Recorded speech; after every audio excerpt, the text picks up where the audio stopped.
Say hi to Bill Squire. He is right over there. Yo, crippy hugs. Mary Santora is as the frictionless for you. If you want to leave messages for us, the iHeartRadio app, we'll hook you up there. You can also leave voicemails for us. I had sent a message to the group text about a guy that I saw in a store this morning. I had to peel off on my way to work and do a quick errand. And I don't think that I can repeat what the guy's shirt said. All I thought was that was absolutely a rejected vanity plate that this guy, but there was a big dude that I saw. Big as in chubby or big as in tall, like muscular? Just tall. A little bit of both.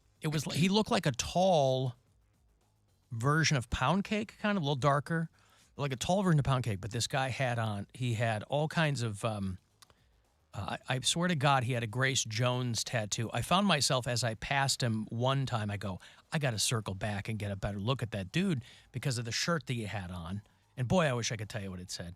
Well, the word rag was in it. Rag was in it, That yes. helps give people some clues. Yep. You know the phrase, young, dumb, and full of, we talked to Poundcake about that. He threw in ambition, young, dumb, and full of blank. It had that word and then rag underneath it. It is a giant man with a sleeveless T-shirt that had that in a giant dripping font.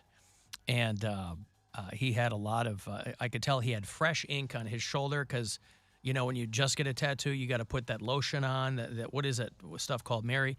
You know, after they, I don't have tattoos. After they take the saran wrap off, you still got to put that goo on there, right? The Astroglide or whatever it is. That's for not that. It's multi-purpose.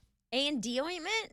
But a lot of tattoo shops, last couple times I've had them, they're like, just use regular lotion. Just clean it with like antibacterial Vaseline soap and or use something? regular lotion. No, because that stuff can pull the color out. Really? Yeah. Vaseline can. That's what, again. Yeah, I've heard that That's too. what my specific tattoo girl said. She was like, hey, we don't really do that anymore. Didn't know that. Yeah. I don't have any. I have to defer to people with that knowledge. Anyway, so I kind of do this thing where I'm trying to get a better look at this guy. But again, because he's black, like his art was kind of difficult to read. But I swear to God, he had a Grace Jones tattoo, which I was like, respect. But he had some brand new. But that T-shirt, I was like, man, this guy's living his best life. Doesn't care, walking around. Like I was never a guy who I never felt comfortable wearing T-shirts with like expletives on them or things like that. You know, some people love that stuff. F words covered all over. And there's a part of me where I go, man, bravo, because I'm just not that guy. I think that's the one rebellious side I have of me because I would wear shirts like that all the time. I would go to Hot Topic and get like the funny font that says, sorry, ladies, ISD better than you. Signed documents, yep. Yep, and I would wear them to the college parties to peacock, essentially, if you pardon the pun. And then pictures exist of me in that shirt, so it lives forever. And I'm like, I wouldn't even wear that shirt now. It was just a point of pride then because, you know, it was a way of branching out or me to be rebellious. And has a friend ever sent you a photo of you from an old party and said, do you remember this shirt? They don't need to. And you go, I'm oh tagged. my God. Huh? Like, there's tagged pictures of me. Oh, so you yeah. could go on social media and find that picture, you mean? He's always been nostalgic for that shirt, Alan. Always been nostalgic for the I-signed documents. I still have it, but like I don't wear it anymore. But like, yeah, every so often Facebook memories are a trip. And it's just like, oh, remember this from 2013? What a good idea. Yep. And here's the wild thing. When I went back out to my car, I wonder if I parked next to the guy. Because, and again, I don't want to attach it to him, but it was early this morning and there weren't that many people walking around. He was walking around in this T-shirt. I mean, laundry day's a bummer sometimes, you know. You end up wearing that shirt. Right. Wearing it, okay, but you have to have that shirt to wear it. I don't care if it's laundry day or not. If that's what you've got left, you still own that shirt. At some point, you're like, man, that's a great shirt. Maybe it was a gift because not as expletive, but Brian's brother got him a shirt that had 2 fishing bobbers on it where your boobs would go. Yeah, And big Johnson rods. And then it says, show me your bobbers. And you take that shirt and you burn it in a barrel in the backyard. Oh, that is a Cedar Point shirt. Ridiculous. When he opened it, I looked at Brian and was like, who is this for? Like, you're not that big of a fisherman. Like, and he's like, I don't know, man. That just is an being 11th silly. hour gift. Yes, that's something that you saw like at the truck stop at the pilot Flying J on the way from A to B. But I wondered if I parked next to the guy's car, because when I got back into my car, it was next to like kind of a little bit of a beat up minivan. And I just happened to glance in as I was getting into my car, and the passenger seat is covered in Tissues? junk. Oh. Like a giant empty Taco Bell drink. It comes to you in that Taco Bell. Like if I get Taco Bell, I get like a Baja Blast, right?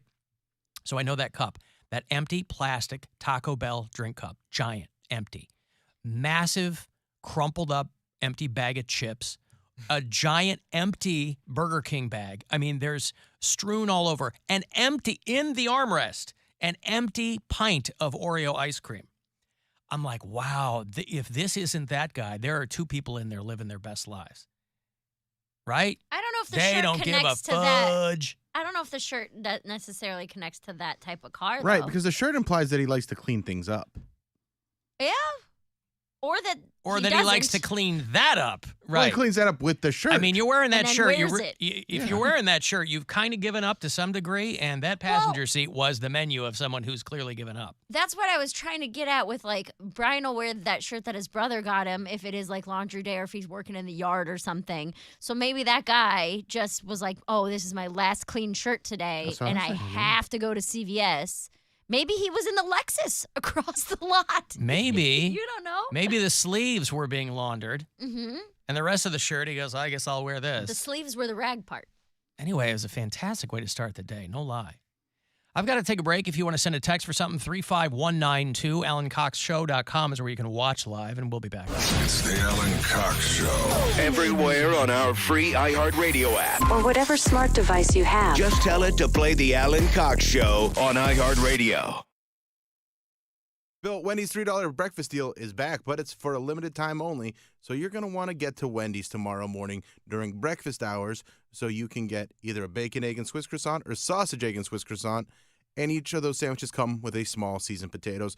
The sandwiches are made on a melt-in-your-mouth, flaky, buttery croissant that is topped with oven-baked bacon or savory sausage and a fresh cracked egg. It's the best thing you can wake up to. And you pair that with a side of those perfectly seasoned warm potatoes for just $3. Wendy's $3 breakfast is a breakfast you'll never get over because it's so yummy and full of flavor. So get to your nearest Wendy's tomorrow morning and order your $3 breakfast deal with a bacon or sausage, egg, and Swiss croissant and small seasoned potatoes for a breakfast